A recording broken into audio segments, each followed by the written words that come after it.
touching gold. How precious the symbol that binds our love. For the last 10 years of her life, my grandmother wore 2 wedding bands on her finger. Hers and my grandfather's. After he died, she carried his memory always warm against her soft, wrinkled hand. This special link of love, gold touching gold, came late in life for them. It happened much earlier for Ro and me, and best of all, it was something we could share. Following our summer wedding, Ro and I moved into our first home in the late fall. I remember standing on the lawn and thinking, wonderful things will happen here in the years to come. I also thought about the 17 tall oak trees that covered the small yard. Soon we learned that once a year the township vacuums up and trucks away the leaves raked to the side of the road.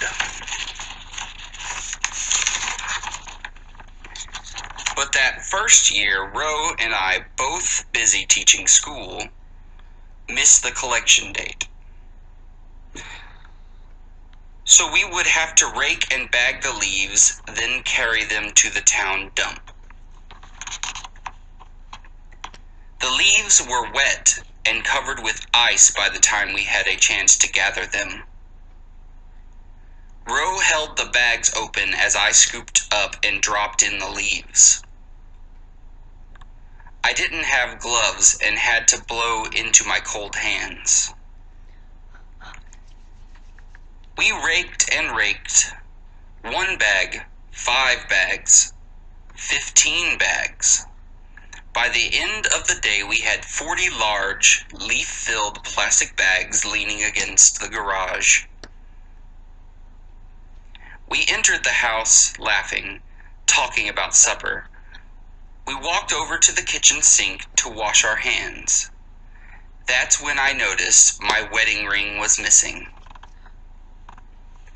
When was the last time you remember having it on? Ro asked. When we were raking the leaves, it must have slipped off then, I answered, feeling very troubled. Ro and I spent more than an hour bent over the lawn like chickens looking for bits of corn. We glanced at the 40 bags that now seemed like huge wedding ring-eating elephants. We'll have to look through the bags, Ro announced. We can't take them to the dump today.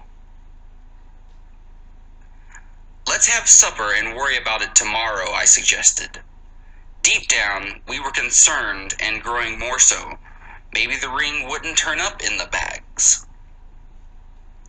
The next day was even colder, and the bitter chill spilled into the next week and month.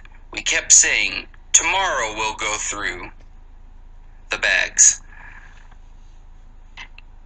Life can be like that, tugging us away from what's important. After 3 months, the bags were under a foot of snow. One afternoon, when I was still in school, Ro decided to search for the ring.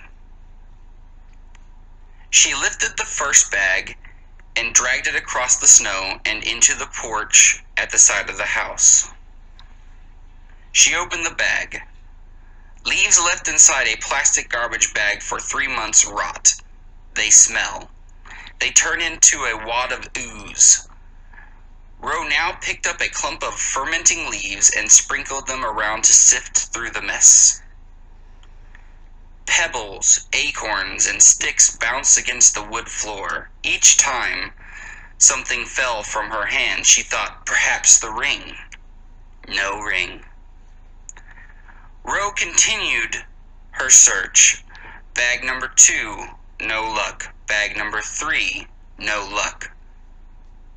Then after she had jiggled the leaves again and again in bag number 4, my wedding ring miraculously popped onto the floor before her startled gaze. When I came home from work that evening, Ro didn't tell me at first. She simply asked how my day had gone. I asked about hers. We spoke, we laughed. Not until we were preparing dinner together did I finally notice she was wearing an extra ring on her finger. "You found it!" I shouted. "I can't believe it." Ro took my hand in hers and whispered, "With this ring I thee wed," and she once again slipped it onto my finger. This gold that had now touched gold.